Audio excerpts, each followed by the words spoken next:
How to always keep your cool no matter what's going on in front of you. Somebody could be irate. That doesn't mean you have to be irate with them. Somebody could be cussing you out, calling you names. That doesn't mean you have to respond. The fact is that this up here is a garden. And whatever thoughts are flowing up there is what you're planting. You're sowing. You're plowing with every thought.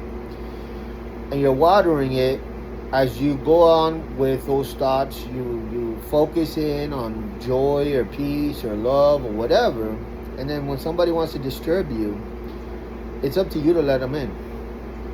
You're going to have all kinds of distractions in this earth. All kinds of different things, right? A lot of battles. But you can make a difference in that realm with your energy, with what you carry. You don't have to let it in, seep in, and let it disturb you. Jesus, when he told the storm to be still, peace be still, he was speaking from what he carried on the inside over to the outside. And I've been practicing this. Be intentional about what you think about. Be intentional about every single thought, because every single thought is creating and building inside of you the way you feel and the way that you carry yourself. Insecurities dwell within thoughts. Confidence dwell within thoughts. Being bold and courage dwell within thoughts. Anything that you have that is a gift or a talent or this or that, it's within what you think about yourself or what you believe about yourself, etc. Right?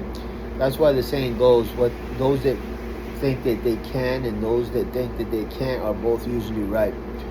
So I want to go back to something that people need to understand, that they carry power.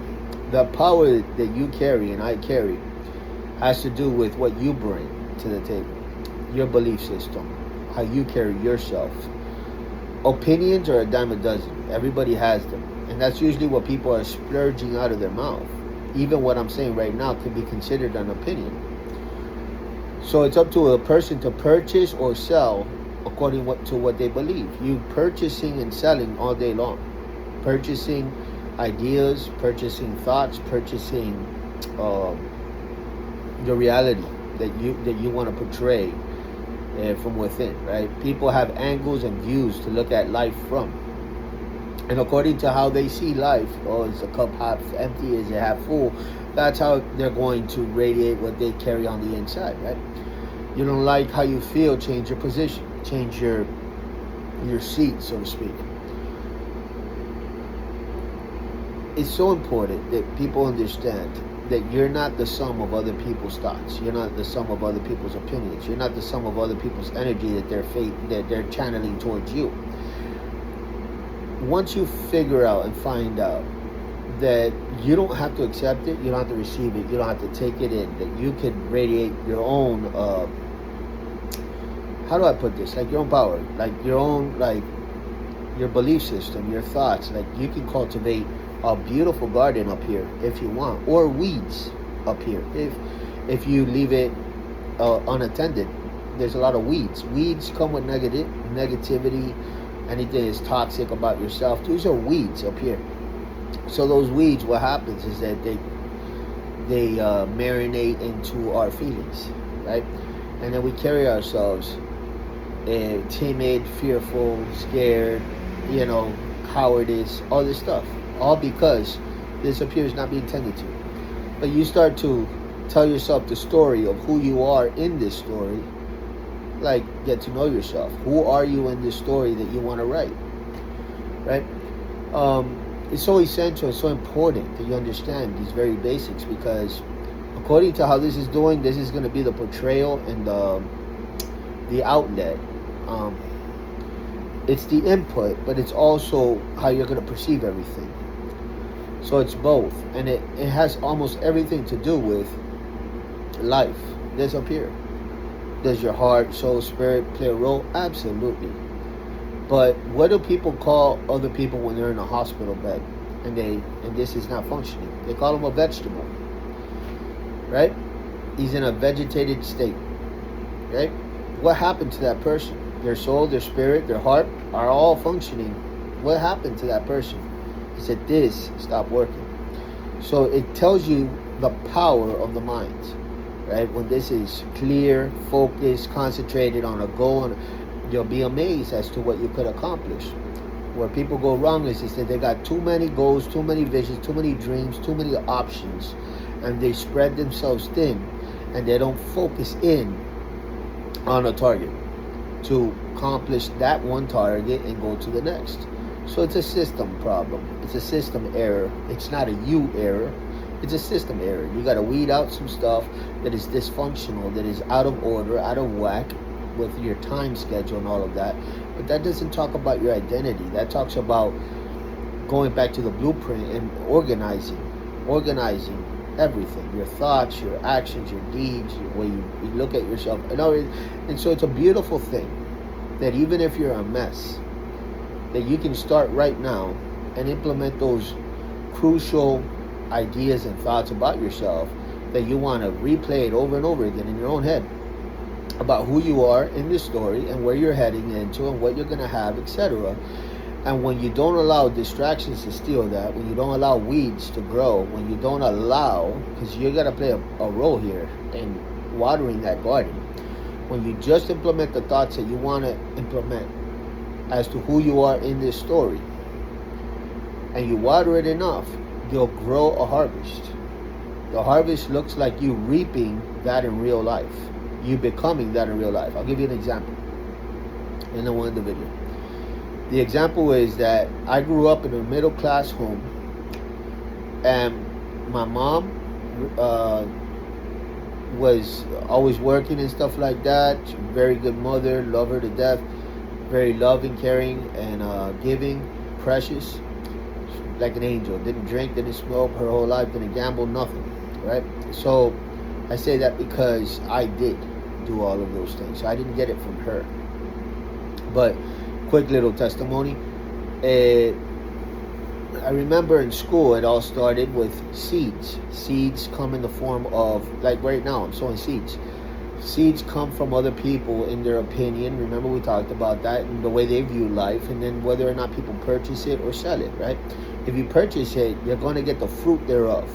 So somewhere along the way, I got teased for listening to R&B type of music in school. I got teased for that, like Casey and JoJo and stuff like that. I listened to it in middle school, and then I got teased for it, and that left an impression on me. And then they said, you don't listen to rap, you listen to that. So then at that moment, things started to pivot for me. I didn't want to be teased or made fun of, so I did what a lot of people do. I didn't understand what I understand now, that I'm trying to teach you guys, that you can like let that ricochet off of you, like you are your own human, and if it sounds good to you, you don't have to conform to what other people like it. You like it, and so evidently that's not a person you want to hang out with, because they're not into the same things you hang out with, right? That's another story. But I fell for the bait that Satan uses, or peer pressure and temptation and all this stuff. And so I listened to that, and then I attributed it to my identity, and I said, well, I don't want to be teased, so then I'm going to listen to rap. And I started listening to rap for the very first time. Rap had an influence on my life, as well as my big brother and other peers that he would hang out with, that they were smoking and drinking and all of that. Now rap had been introduced, and if I, even just saying the story right now, I can see how the devil was setting me up with all of the ingredients to live a life that I wasn't living, but he had to mold me. And the devil understands what I'm talking about, that it all starts right here, right? And if you dwell, if you meditate, if you repeat, right, whether good or bad things, whatever you dwell upon, meditate upon, you become eventually. As a man thinks, so is he.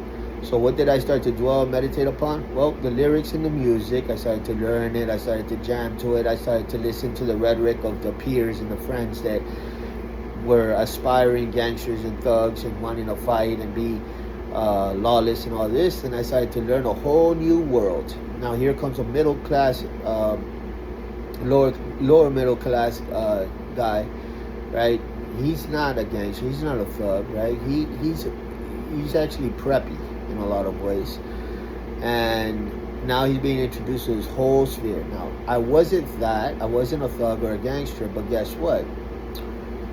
As I introduced the thoughts and the mindset of implementing all of those thoughts that have to do with that family, the family of just stealing, killing, and destroying, everything that has to do with that realm and that world.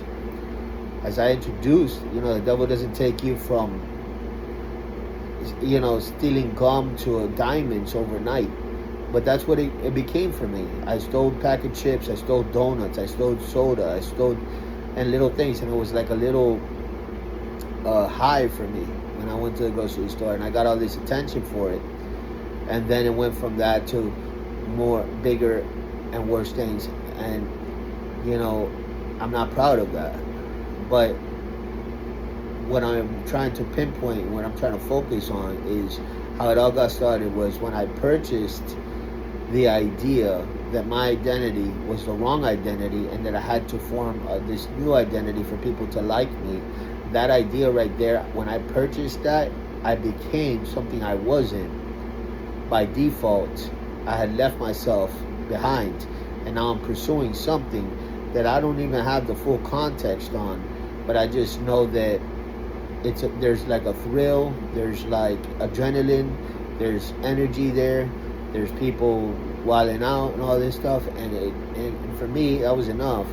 The trouble, the fun, the smilings, people smiling, all that was enough. The money, that was enough for me to say I want to go in that direction, not understanding what I was doing.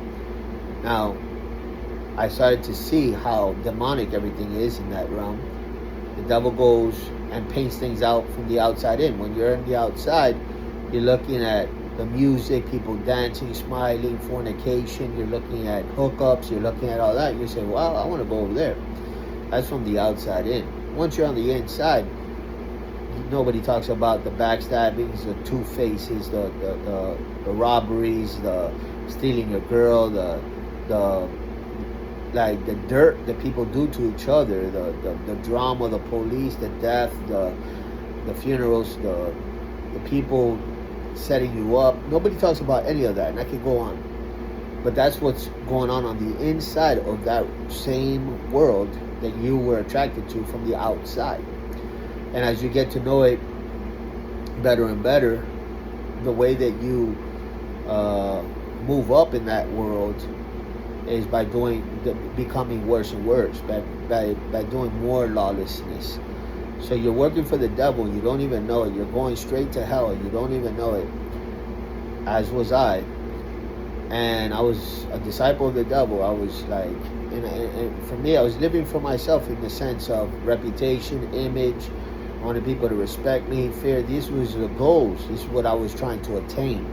And in life, everybody has that. Some people make money, their God. Some people make fame, their goals. Some people make drugs, being a kingpin or whatever it may be, pleasure, fornication. Oh, I want to sleep with the most girls. Everybody has these goals, and then they start to go after it, right? So everything carries fruit, and everything carries over the consequences that nobody talks about. That HIV and herpes and all this stuff, that it carries over to that lifestyle. Nobody talks about that stuff. But in my testimony, just to conclude, I fell for that. I lived it. I felt like I got chewed up and spat out, both spiritually, physically, mentally, and emotionally exhausted.